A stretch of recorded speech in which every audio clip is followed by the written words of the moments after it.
and the leader, Cassie, asked for parent assistance at meetings. Cassie is here today, and I also want to thank her because she was my editor and statistician for this project and spent many hours tweaking things with me, and I think she knows this project as well as I do. In 2010, I joined the Gold Award Committee for our council. I am inspired by girls working towards and achieving their Gold Award. Their enthusiasm, unique ideas, and pride in their achievements gives me great satisfaction. Last year, we had girls who cleaned an entire cemetery's headstones and then taught others how to maintain it. Organized the drama props and costumes for their school, and then created a database with pictures, descriptions, and locations so the school could loan those items out. Another one created a recipe book with recipes for food pantries with unusual items after being on a mission trip with her church and seeing how much food was wasted just because people didn't know how to use it. However, the one I am most proud of was an autistic wardie. At our first meeting, she kept her back to me and answered in monosyllables. Not only did she complete a meaningful project, but she completed her video interview, walked across stage to get her award, and then got back up on stage to take a picture with her fellow awardees. My research focused on Girl Scout awardees who earned their award between 1980 and 2004. This group was chosen because these are women who have finished their post-high school education and are in the workforce. The research involved identifying if Gold Award Girl Scouts reflected servant leadership characteristics later in life. I believe the strong foundation given by Girl Scouts lends itself to showing contemplation of servant leadership characteristics as an adult. Although there were some studies on youth leadership, there was very limited work on how activities as a youth impact future leadership style. Schallstein and Sharon Shrift did work on youth self-awareness and future leadership. Dworkin, Larson and Hansen, and Perks and Hahn researched youth activities affecting adult volunteering. Madhama and Lohman researched social capital's impact on youth leadership. But there was very limited information on scouting and leadership. Girl Scouting's model of leadership is called the Girl-Adult Partnership. This model requires adults to be facilitators, a role in which they relinquish control and decision-making to the girls. As you can see on the graph, as girls get older, the roles between the leader and the girls reverse, and girls drive the direction of the program. Rather than dictating behavior and activities, a Girl Scout leader helps girls become everything they wish to be. A young woman earning a Gold Award between 1980 and 2004 would have spent 70 hours on self-awareness, careers, leadership, and service.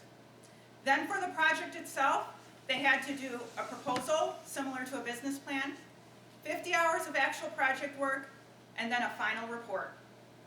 These requirements, the age group schedules, and other constraints result in fewer than 6% of Girl Scouts earning the Gold Award. When identifying my servant leadership characteristics for this project, I started with the 10 characteristics as defined by Spears. Then I looked at Barbuto and Wheeler, who split Spears' 10 characteristics into 5 servant leadership characteristics and 4 characteristics not specific to leadership. I settled on Van Diederock and Neutron's 8 characteristics of a servant leader and based my definition on those characteristics. Here you see the 10 parts of the Girl Scout law aligned with those 8 characteristics. On September 16th, an email was sent to over 100 Girl Scout councils requesting assistance. On September 22nd, only 1 response had been received. I then incorporated social media. Facebook and LinkedIn Girl Scout-related pages received requests to post a link to the survey and a short description of the project. The survey was available for responses from September 16th to October 10th, 2014. SurveyMonkey was used as a collection method due to the nationwide research and indirect methods of communication with participants. A potential limitation of the data collection is the identification of potential respondents. Many Girl Scout councils do not have current contact information for their gold awardees. Distribution of the social media crest were through Girl Scout sources. So many of the women who have seen the post are likely still involved in Girl Scouts.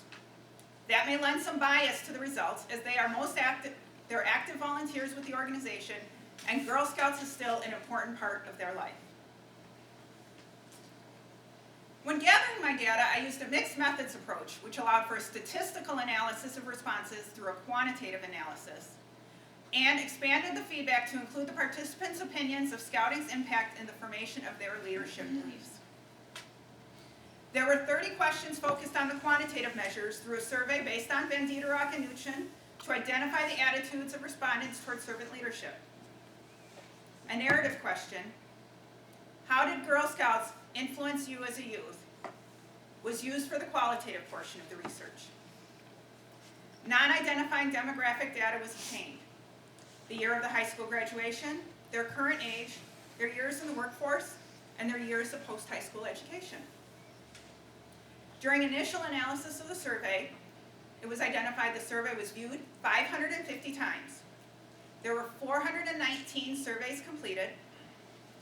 84 surveys were from respondents outside the 1980 to 2004 identified pool.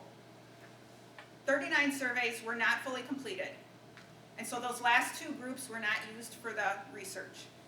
That resulted in an analysis of 294 surveys. The majority of the respondents were between 36 and 40 years of age. They had been in the workforce between 16 and 20 years and had graduated from college or graduate school.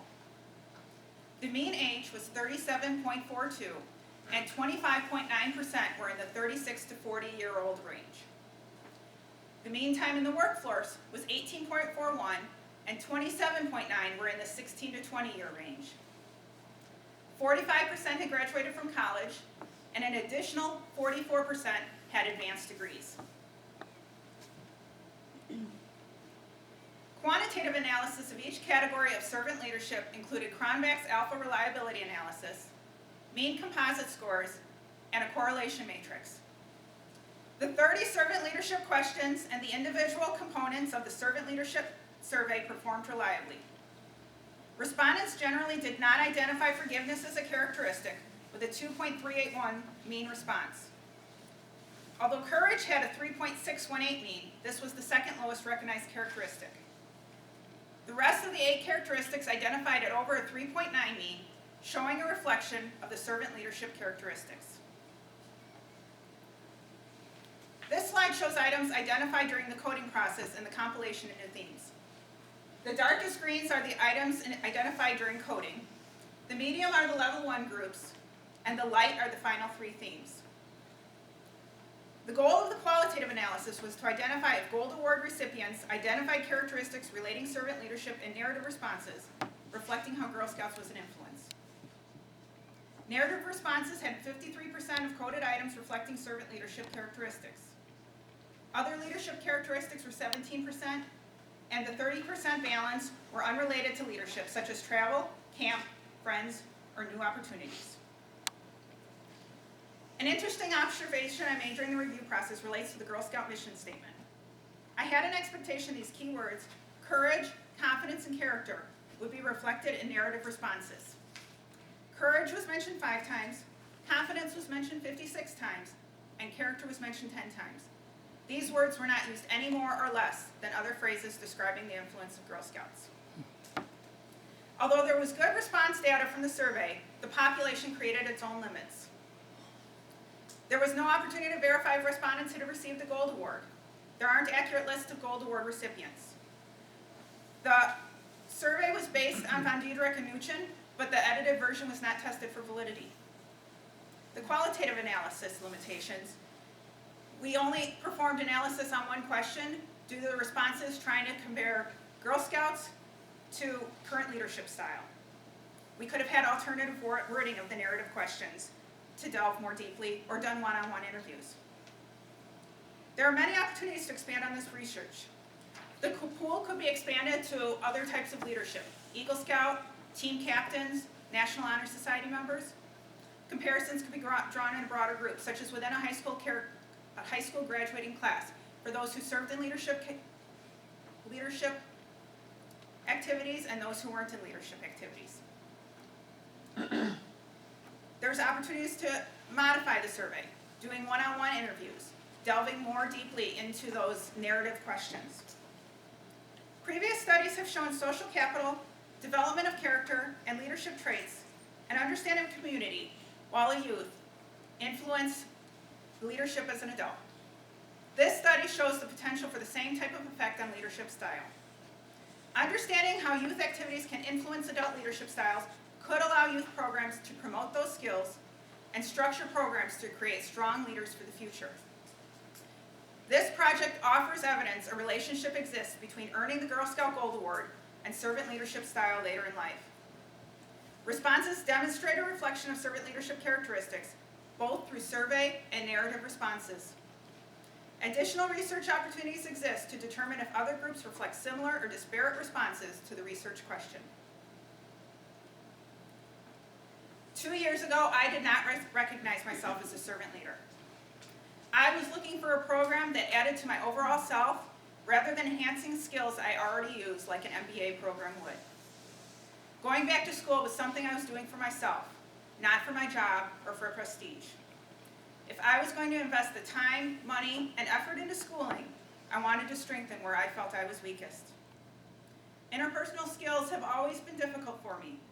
I have trouble connecting with others on a personal level, and have always been more of a checklist, task-oriented person. The program spoke to me because of my background. I believe in supporting the community and giving back. I volunteer at the library, my church, and Girl Scouts. I work for a nonprofit and feel a strong connection because of their mission.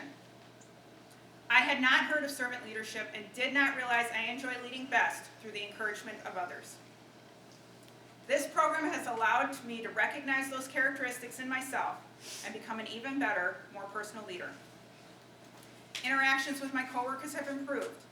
During my annual evaluation, the feedback from my team had more comments, and those comments were more detailed, allowing for actual action to be taken from them. The opportunity during different classes for self-reflection on how I was leading my life and the ability to join the pilgrimage to Assisi have led me to engaging more strongly in my faith. The program has given me more confidence in myself. Next spring, I plan to work with school districts to educate school counselors and other school staff on the value of the Gold Award. There are still additional opportunities for me to grow. I am much more open to listening to others in order to create a better working relationship. One observation I made during the program is the importance of remembering names, faces, and people's stories. The pleasure of hearing someone speak about you, sharing personal information, creates an appreciation and engagement that develops a strong bond. These types of memory skills have always been difficult for me, but I recognize the positive feedback that happens when mastering this skill. But most of all, I appreciate the friends I have made in the program. I treasure every one of them. Thank you.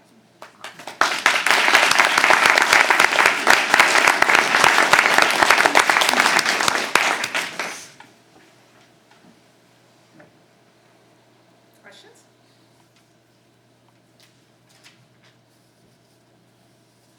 Yes. Cheryl, I wrote down just wow. As you were going through it, one of the questions that came up, I'm more familiar with the Eagle Scouts than the Gold Award, and you answered one of the action steps you're taking forward to get out there and to educate the school counselors. Have you thought about the potential of a study like this, and I think it's called a longitudinal study over decades, where you track a group of Gold Award recipients as they go through their careers, corporate life, personal life. The potential for the Girl Scouts, I think, is just unreal with this type of work. So, I mean, my question is, have you thought about, you've taken some immediate steps, but looking out a couple decades from now, where do you go with this? That's actually something that Girl Scouts at a national level has been struggling with. We have an organization called the Girl Scout Research Institute, and they have reached out to some Girl Scout alumni on that subject, but unfortunately, Girl Scouts, both at the council level and nationwide, have been very poor about tracking their Gold Award recipients. And so they don't even have the list of the people that have earned the award in order to go back and track them. They've been making, over the last few years, they've been making changes, and so they now have some methods to do that. But yes, that is definitely something that would be very, very important. We have to get the base in there though first in order to be able to do that. Thank you. Mm-hmm.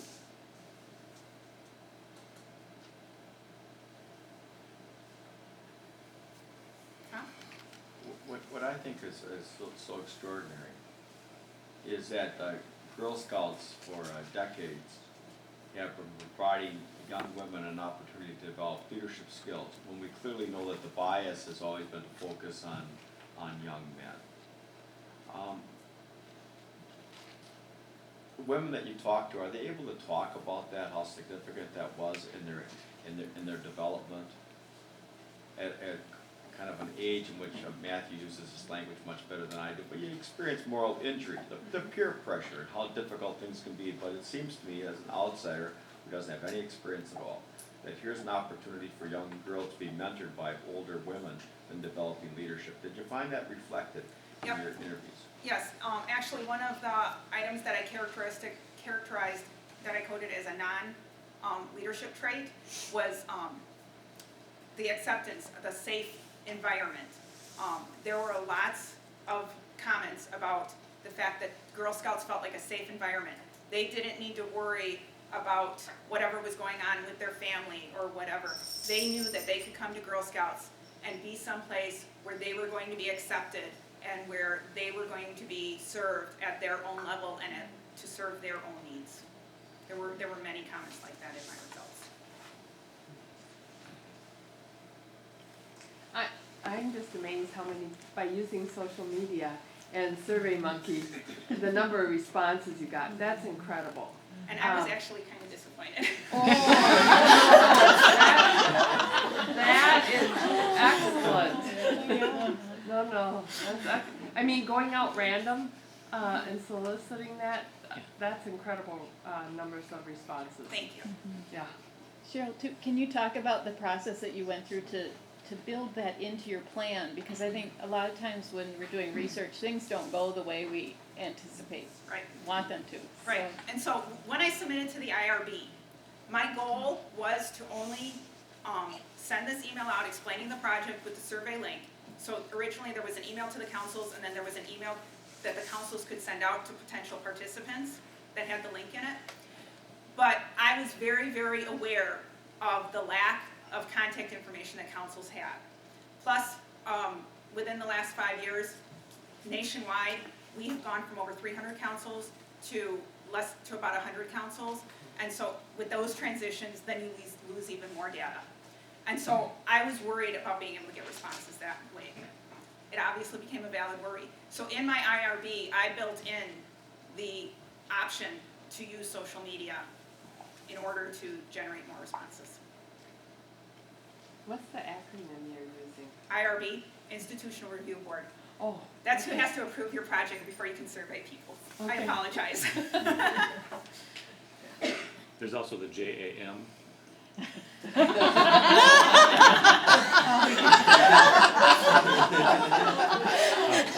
Well, I was just going to say IRB, the students haven't been talking about that a lot, but it's a very daunting process that students have to go through to get approval to do human subjects research in any institution, and all of these students went through that process, unless they were doing content analysis without human subject content. So it's very daunting. They all did a great job. Their materials, you would be amazed at what you have to submit to be able to get approval. So that's something you're not hearing about as much, but it's a big part of this work. One thing I would just point out, and again, this is sort of themes emerging each time we do colloquium, but maybe it's because Tom and I did youth ministry before we did this work. His was a couple decades earlier, but I have shoes older than Matthew. but this idea of the kind of this gold standard that we're after, not the gold award, but the gold standard of how does servant leadership look at formation over time. I mean, so much of the data comes from people who are adults, who are already in leadership positions, and it sort of misses this idea that formation starts, you know, as Melissa talked about, in infancy and how we parent and all of these things. Girl Scouts picks this up at a time, especially when adolescent girls are faced with the biggest challenges in terms of identity formation. And it seems to me that we need more research on how that formation process takes place. And this shows a way to get around some of those longitudinal data problems, even if that's, you can't follow somebody. I mean, there's wonderful studies done by other people about tracking people every 7 years, and now they're at like 49 years out. We probably don't have the resources to do that, but this gives a way of us at least getting at some of these ideas of formation. And so I hope that others here who are on the journey in the coursework will see this as a real possibility for getting at formation questions in a really unique way. So thank you. I think my time's up. Oh. You can ask me later. Oh, no. Can I take her question? Sure. Okay. And I really want to thank you, Cheryl, for your project. When you first said you were going to talk about the Girl Scouts, I didn't realize all that entailed. And in addition to the research that you've done, you've also caused me to reflect on my own experiences as a Girl Scout. And I've never really taken the time to appreciate some of those. So as you were talking, I have all these moments in my background that have come to light. So it's really, I'm just feeling tingly because I'm thinking about all these special things that happened when I was a Girl Scout. So thank you. Thank you. Thank you, everyone.